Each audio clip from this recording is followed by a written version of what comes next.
Itu seharusnya bukan badai terbesar dekade ini. Pada akhir September, gangguan atmosfer menjadi badai tropis, lalu berubah menjadi badai Helen. Itu hanya dianggap sebagai bagian dari musim badai biasa di Teluk Meksiko, di mana badai sudah umum dan diharapkan. Dan meskipun tidak boleh dianggap remeh, mereka adalah kekuatan alam yang sudah dipahami cara mengatasinya oleh negara-negara di bagian dunia ini. Itu badai besar yang berubah menjadi lebih hebat beberapa jam sebelum mencapai daratan, tapi mereka cepat mengatasinya. Seminggu telah berlalu dan kehancuran besar yang dibawa oleh badai Helen ke Amerika Serikat telah melampaui semua perkiraan. Ratusan orang dipastikan tewas, sementara ratusan lainnya masih hilang. Helen adalah badai paling mematikan di Amerika Serikat sejak badai Maria dan terparah di 8 negara bagian bersebelahan sejak badai Katrina. Badai ini bergerak lebih jauh dari perkiraan, menghancurkan komunitas yang tak menyangka terdampak, dan melumpuhkan sebagian besar Tenggara Amerika. Namun, selain kehancuran, badai Helen juga membawa peringatan. Badai, terutama badai-badai terbesar di Amerika, sedang berubah dan Amerika belum siap menghadapinya. Jadi, dalam episode spesial Mega Projects ini, kita akan mengulas secara mendalam tentang badai Helen, badai itu sendiri, kehancuran yang ditimbulkannya, dan apa yang diungkapkan oleh kehancuran tersebut tentang tempat-tempat yang paling terdampak. Kita juga akan membahas Helen terkait salah satu mega proyek terbesar dan terpenting.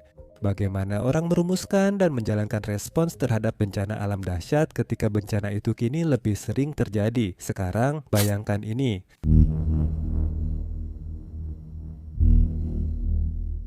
Badai yang nantinya akan menjadi badai Helen bermula dengan cara yang sama seperti setiap badai yang akhirnya menjadi badai besar. Sebagai zona tekanan rendah, di kelembapan tropis Teluk Meksiko, zona-zona tekanan rendah itu bergerak ke barat, udara laut berputar dan mengirimkan udara dingin serta lembab ke atas, membentuk awan hujan dan badai petir.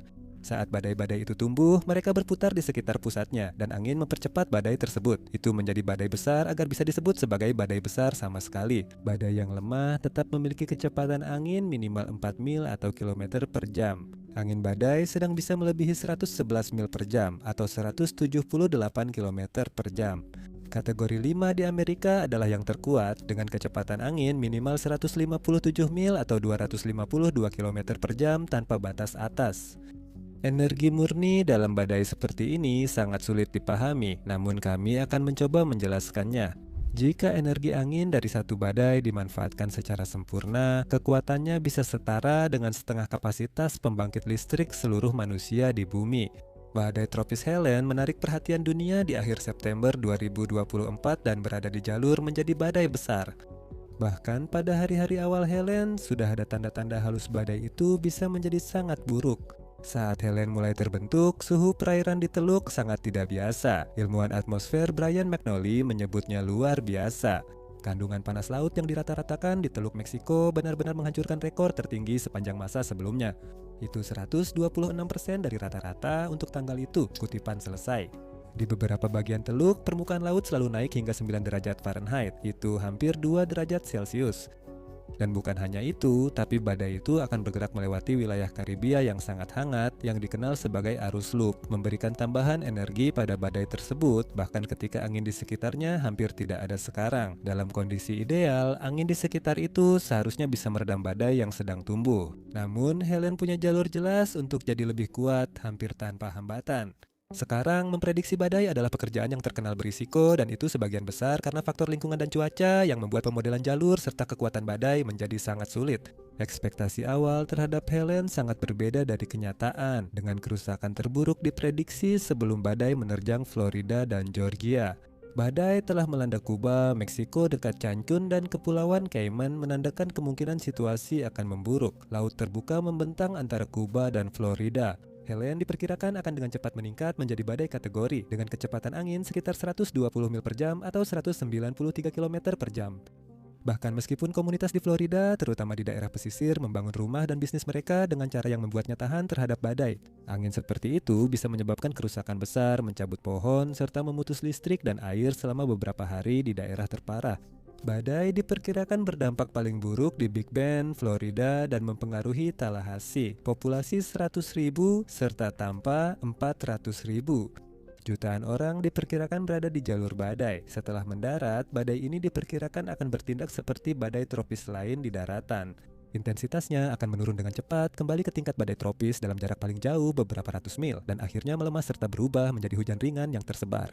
Beberapa jam sebelum Helen tiba, badai makin kuat dan menjadi kategori 4 dengan angin tetap 140 mil per jam atau 225 km per jam.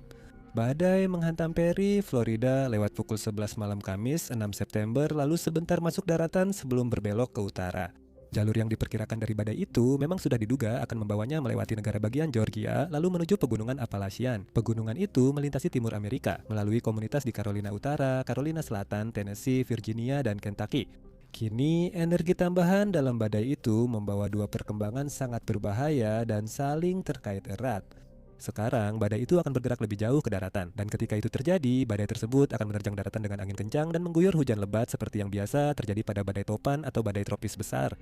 Bukan hanya itu, badai tersebut juga telah berubah dalam hal lain, awan hujannya jauh lebih besar dan lebih luas dari yang diperkirakan.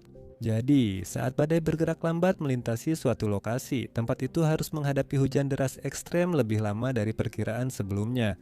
Dulu, tiap kaki persegi tanah mendapat 6 inci hujan, kini bisa jadi 12 atau 18 inci.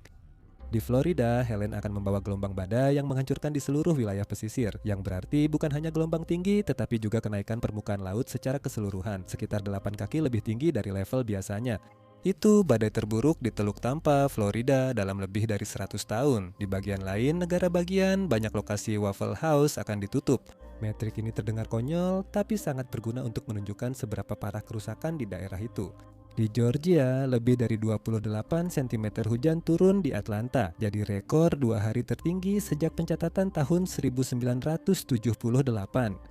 Air di Atlanta dan tempat lain akan mengalir ke sungai dan aliran air, menyebabkan banjir setinggi rekor. Di Georgia, Carolina Utara dan Selatan, Virginia, dan Tennessee, banyak sungai yang akan meluap hingga ke tingkat yang melampaui bahkan banjir terbesar dalam sejarah yang pernah tercatat. Sebuah komunitas di Carolina Selatan diperkirakan menerima hampir 2 inci hujan, sementara banyak komunitas lain akan mendapat curah hujan jauh lebih tinggi dari sebelumnya. Badai itu akan memunculkan puluhan tornado, beberapa menghancurkan lingkungan sekitar bahkan melebihi kekuatan angin topan. Angin dan hujan Helen menyebabkan pohon-pohon tercabut dan tumbang. Tanah longsor besar terjadi tiba-tiba dan bisa mematikan. Setelah badai reda pada 9 September, wilayah yang dilaluinya hancur total.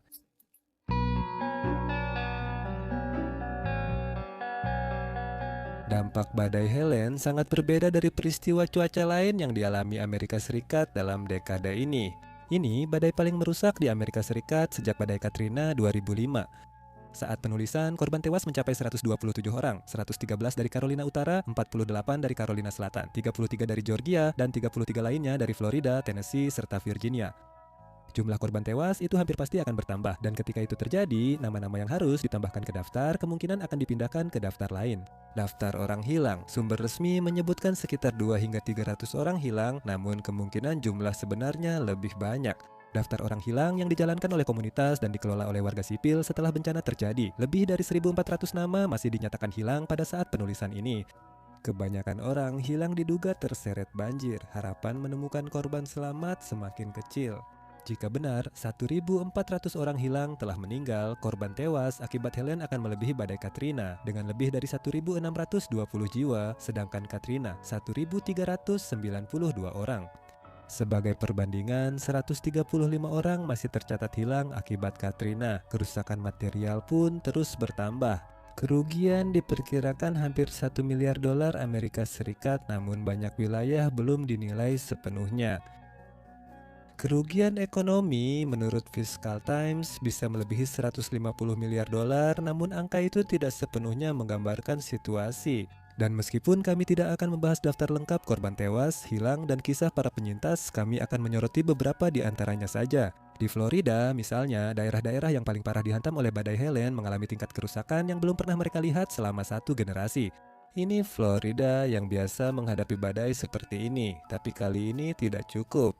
Di Teluk Tampa, lebih dari 1.000 orang diselamatkan dari gelombang badai setelah menolak evakuasi. Kantor sheriff setempat meminta warga yang tetap tinggal menuliskan data pribadi di tubuh dengan spidol permanen agar jenazah mudah diidentifikasi. Seorang warga menyebut komunitas Pulau Cedar Key sebagai kutip benar-benar hilang. Di Georgia, ahli meteorologi Bob Van Dillen menyelamatkan wanita dari mobil setengah tenggelam saat siaran langsung. Di tempat lain di seluruh negara bagian, banjir menghancurkan banyak lingkungan dan membuat sejumlah besar jalan benar-benar tidak bisa dilewati. Sementara itu, lebih dari selusin kematian di negara bagian terjadi setelah orang-orang tertimpa atau terjebak oleh pohon tumbang. Industri unggas Georgia yang menyuplai hampir setengah ayam di Amerika Serikat hancur dan dampaknya akan dirasakan di seluruh Amerika. Selama berbulan-bulan, kota Asheville di Carolina Utara mengalami banjir hebat yang menghanyutkan beberapa distrik sepenuhnya. Beberapa jalan tol ke kota terputus akibat longsor. Di tempat lain di negara bagian itu, bagian panjang jalan tol hanyut dan banyak kota kecil lainnya terkena dampak banjir yang sangat-sangat parah. Kota Spruce Pine hampir musnah, mengancam rantai pasokan global karena Spruce Pine adalah satu-satunya sumber kuarsa ultramurni di Amerika Serikat yang penting untuk semikonduktor. Di negara bagian itu, pabrik pemasok cairan infus utama Amerika kebanjiran dan menutup sebagian besar operasinya di satu komunitas. Chimney Rock baik benar-benar hancur atau rusak parah akibat meluapnya Sungai Broad di dekatnya.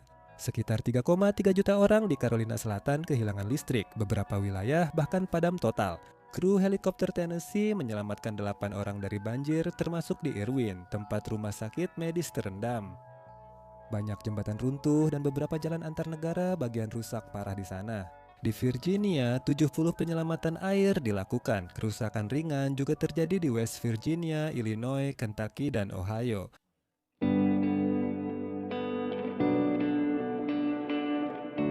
Kami menjelaskan dampak badai Helen secara rinci per negara bagian, sebagian karena memang penting untuk melakukannya. Helen, seperti peristiwa cuaca besar yang merusak di dunia, tak hanya jadi berita utama, tapi juga mengubah jutaan dan mengakhiri ratusan nyawa. Kami juga menjelaskan cakupan kerusakan. Saat mengevaluasi apa yang berjalan baik dan salah setelah kejadian, penting diingat ini bencana alam besar. Apa yang terjadi pada badai Helen dan apa yang dilakukannya sepenuhnya di luar kendali siapapun, komunitas manapun, atau pemerintah manapun. Dan itu benar-benar jauh dari jangkauan manusia. Namun, kenyataan itulah yang membuat respons darurat yang hati-hati, kompeten, dan efektif sangat penting. Kita tidak bisa mengendalikan cuaca, tapi bisa mengendalikan respons kita. Tanggung jawab ini ada pada lembaga manajemen bencana federal, pemerintah negara bagian, dan lokal. Para pemimpin komunitas dan siapapun yang memiliki kekuatan untuk menyelamatkan atau secara tidak sengaja mengakhiri hidup orang lain. Untuk merencanakan dan mengeksekusi respons tersebut saat waktunya tiba, kita mulai dari sisi positif. Seperti banyak upaya penanggulangan bencana baru-baru ini, banyak elemen dalam respons tersebut sebenarnya bisa dianggap berhasil. Di Tenggara Amerika, sangat sedikit rumah sakit yang harus tutup meski ada pemadaman listrik, banjir, dan masalah air. Petugas perbaikan infrastruktur siap siaga memasuki daerah paling terdampak dalam jumlah besar dan itu yang mereka lakukan. Badan Manajemen Darurat Federal negara itu, Federal Emergency Management Agency, sejauh ini telah menyalurkan sekitar 144 juta dolar Amerika Serikat kepada para penyintas badai, menyediakan 17,2 juta makanan dan 13,9 juta liter air. Hingga 9 Oktober, lebih dari 200 orang menerima bantuan dari tim pencarian dan penyelamatan. Lebih dari 100 juta dolar telah dialokasikan untuk memulihkan infrastruktur transportasi penting. Negara-negara bagian terdampak Helen melakukan bantuan masing-masing. Banyak individu juga bertindak heroik menyelamatkan nyawa saat kehancuran Helen. Setelah badai berlalu, komunitas-komunitas di mana-mana saling bersatu. Mengutip satu artikel dari Associated Press di sini tentang kota Black Mountain, North Carolina. Di samping selimut Prancis, papan pesan darurat mencantumkan nama orang hilang. Di tempat lain, keledai mengantar obat ke rumah di puncak gunung, warga mengambil air sungai dan memasak di kompor kemah serta saling menjaga. Kutipan itu sering muncul di hampir semua bencana sejarah. Orang-orang merespons dengan saling bersatu baik karena pekerjaan mereka secara resmi maupun karena rasa kemanusiaan dan kepedulian terhadap sesama, dan Helen tidak berbeda. Meskipun ada harapan, badai Helen menunjukkan sesuatu. Semua mulai dari infrastruktur Amerika yang terabaikan, kegagalan perencanaan, hingga kekurangan protokol respons darurat. Dari banyak hal yang bisa dibahas, mungkin tak ada yang sejelas daftar orang hilang dalam menunjukkan kontras. Jumlah resmi orang hilang dari berbagai negara bagian kini antara 170 hingga 300 orang. Namun, warga sipil memiliki daftar berbeda yang jauh lebih panjang. Dengan jumlah orang hilang menurut masyarakat beberapa kali lipat dari laporan resmi. Ratusan orang diduga tak tercatat dalam daftar resmi. Daftar masyarakat terus diperbarui dengan kabar orang ditemukan, baik hidup maupun meninggal. Namun, nama di daftar masyarakat tidak ada di daftar resmi. Ini menjadi hambatan besar untuk menemukan korban selamat dan memberitahu keluarga tentang orang hilang. Kerusakan infrastruktur transportasi di seluruh wilayah merupakan salah satu dampak terparah di Tenggara Amerika. Jalan tol utama I-40 diperkirakan tutup beberapa bulan karena sebagian besar hanyut. I-26 juga akan ditutup lama. Jalan yang rusak membuat perjalanan antara North Carolina dan Tennessee sulit. Banyak jalan raya negara bagian rusak parah dan ditutup untuk perbaikan tanpa batas waktu. Beberapa jembatan utama rusak akibat banjir atau runtuh karena erosi di tepi sungai. Ratusan jalan ditutup, banyak yang butuh berminggu-minggu untuk diperbaiki meski dalam kondisi terbaik. Belum lagi jika jalan itu harus diprioritaskan dibanding jalan lain yang juga perlu diperbaiki sekarang. Tidak ada jadwal pasti untuk memperbaiki banyak jalan tersebut, tidak peduli seberapa besar kebutuhan warga setempat terhadap jalan-jalan itu. Setelah berjalan-jalan, ada bendungan dan kabar selama serta setelah Helen ternyata tidak separah yang dikhawatirkan. Walau beberapa bendungan sempat meluap dan dikhawatirkan gagal total hingga menelan banyak korban, sebagian besar bendungan di daerah terdampak berhasil bertahan meski nyaris jebol di Tennessee. Evakuasi di Newport terjadi setelah laporan kegagalan bendungan besar di hulu, namun itu ternyata alarm palsu. Di County Rutherford, North Carolina, air banjir bendungan Danau Lure meluap melewati puncaknya setinggi 120 kaki dan mengalir di sekitar dindingnya, sehingga pihak berwenang meminta warga mengungsi ke tempat lebih tinggi. Bendungan Danau Lure sudah dinyatakan hanya dalam kondisi sedang bahkan sebelum Helen menerjang, dan kenyataan bahwa bendungan itu tetap bertahan lebih karena faktor keberuntungan. Sebuah bendungan lain di Tennessee bagian timur ditemukan berada di ambang kegagalan saat badai terjadi. Banyak bendungan di berbagai wilayah harus membuka semua pintu air sekaligus untuk mengurangi tekanan dengan melepaskan air sebanyak mungkin. Tidak adanya bendungan runtuh itu sangat baik, tapi rasanya seperti baru saja lolos dari bahaya besar. Karena banyak infrastruktur hancur, organisasi darurat sulit menjangkau komunitas paling terdampak dengan cara biasa. Mereka sadar hanya punya sedikit solusi alternatif. Pengiriman bantuan lewat udara dengan helikopter ke daerah terdampak memang memungkinkan, dan mereka telah mengirimkan beberapa pasokan paling penting, termasuk makanan, obat-obatan, dan air dalam jumlah terbatas. Namun sisanya harus datang melalui warga sipil yang melakukan apa yang mereka bisa untuk membantu. Beberapa dari warga sipil tersebut datang dengan cara mereka sendiri. Helikopter menurunkan apapun pasokan yang bisa dibawa oleh helikopter tersebut. Yang lain harus memakai banyak bagal, menggiringnya melintasi komunitas hancur dan lanskap rusak untuk mengantar barang yang bisa dibawa di punggungnya. Komunitas yang hancur akibat Gunung Helena sering terpencil dan hanya dapat diakses melalui sedikit jalan, biasanya mengikuti jalur rendah yang sama. Itu menjadi saluran air saat banjir bandang. Proses keterlibatan warga sipil juga tidak lancar. Di Carolina Utara, seorang pilot helikopter yang berusaha menyelamatkan warga di komunitas terpencil diancam ditangkap dan diminta menghentikan aksinya. Keterangan lain menunjukkan bahwa dia mungkin bukan satu-satunya. Lalu ada dampak Helen terhadap mereka yang kurang beruntung, khususnya para narapidana yang berada di lembaga pemasyarakatan saat Helen menerjang di salah satu penjara di Carolina Utara. Narapidana tidak dievakuasi dan harus 5 hari tanpa air, listrik, serta tetap dikurung dengan interaksi minim dengan petugas. Penjara di Florida tetap tidak dievakuasi meski ada perintah evakuasi bagi komunitas sekitar jalur badai. Ini juga bukan satu-satunya kejadian di mana para narapidana terlibat lebih jauh dengan badai daripada yang mereka harapkan. Di Florida, narapidana berisiko rendah digunakan massal untuk membersihkan puing pasca badai sebagai kerja paksa. Helen semakin rumit karena upaya Amerika Serikat menjadikannya isu politik. Amerika Serikat juga kurang dari sebulan menuju pemilihan besar. Dan meskipun ada risiko bahaya yang segera terjadi bagi orang-orang yang tidak memiliki informasi yang mereka butuhkan, misinformasi telah menyebar dengan sangat cepat.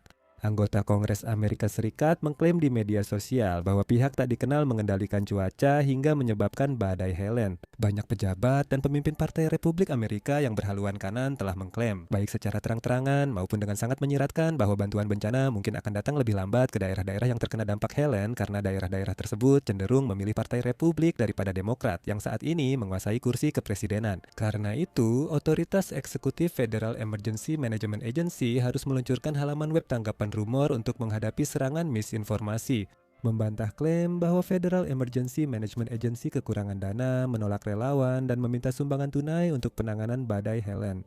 Federal Emergency Management Agency juga mencoba meluruskan elemen tanggap daruratnya yang disalahartikan dan diambil alih secara online.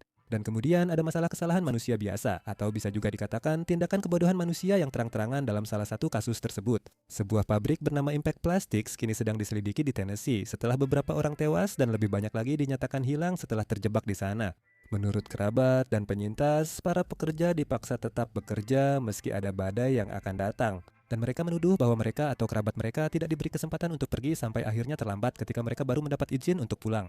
Air banjir sudah lebih dulu menggenangi tempat parkir dengan begitu banyak air sehingga pelarian menjadi mustahil. Perusahaan setidaknya sejauh ini telah mencoba mengalihkan kesalahan ke pihak lain. Kota Clemson, Carolina Selatan, rusak parah akibat Helen dengan listrik, air, dan gas terganggu. Meski begitu, Universitas Clemson tetap mengadakan 26, menjadi beban bagi komunitas di jalur antar negara bagian. Akhirnya, respons terhadap Helen menunjukkan kurangnya kesiapan federal dalam menghadapi bencana besar seperti ini. Federal Emergency Management Agency telah lama menyoroti dana yang menipis, jelas Administrator Federal Emergency Management Agency Dean Criswell dalam wawancara radio nasional setelah Helen. Dana bantuan bencana kami mulai menipis, sehingga awal Agustus kami memasuki tahap pendanaan kebutuhan mendesak. Regulasi baru memungkinkan Federal Emergency Management Agency mengalihkan dana ke tugas mendesak dan penyelamatan nyawa. Itu hanya solusi sementara yang bertahan beberapa bulan, kata Menteri Keamanan Dalam Negeri Amerika Alexandra Mayorkas. Kami memperkirakan akan ada badai lain yang menghantam. Federal Emergency Management Agency tidak memiliki dana untuk bertahan sepanjang musim ini. Negara bagian serta perusahaan swasta berada dalam kesulitan yang sama. Di Carolina Utara misalnya, tim perbaikan sama sekali tidak mampu mengikuti perakiraan dan proyeksi tentang seberapa cepat mereka dapat memulihkan listrik bagi warga. Sebagian besar karena besarnya kerusakan yang terjadi. Pihak perusahaan Duke Energy mengatakan saat membahas 100.000 pelanggannya di daerah yang mengalami kerusakan parah, kutip, kita sedang membicarakan tempat-tempat di mana rumah-rumahnya sudah tidak ada lagi. Itu jenis kerusakan yang biasanya ditangani perusahaan energi saat sungai meluap atau tornado menghancurkan kota. Tapi dengan peristiwa sebesar Helen, kerusakan katastrofik itu terjadi berulang kali, ratusan kali lipat, mulai dari perusahaan listrik, perbaikan jalan, distribusi makanan, dan lainnya. Helen dengan jelas menyatakan kurangnya kapasitas menghadapi peristiwa cuaca besar seperti ini. Lihat saja dari kota ke kota. Dan kerusakan yang disebabkan oleh Helen memang parah, tapi bukan yang pertama kali terjadi. Namun, jika melihat peta secara keseluruhan, kehancurannya melampaui kemampuan infrastruktur negara-negara bagian ini. Saat episode spesial hari ini berakhir, kita harus menatap masa depan. Dampak badai Helen besar tak hanya bagi Amerika Serikat, tapi juga dunia.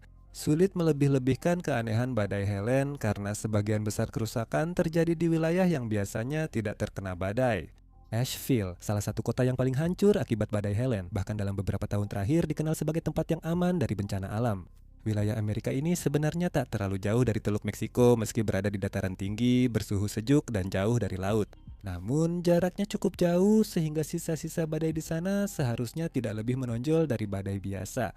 Namun kenyataan yang dihadirkan oleh badai Helen sangat berbeda. Hasilnya jelas menunjukkan jenis persiapan darurat yang sudah dan belum dilakukan di daerah itu.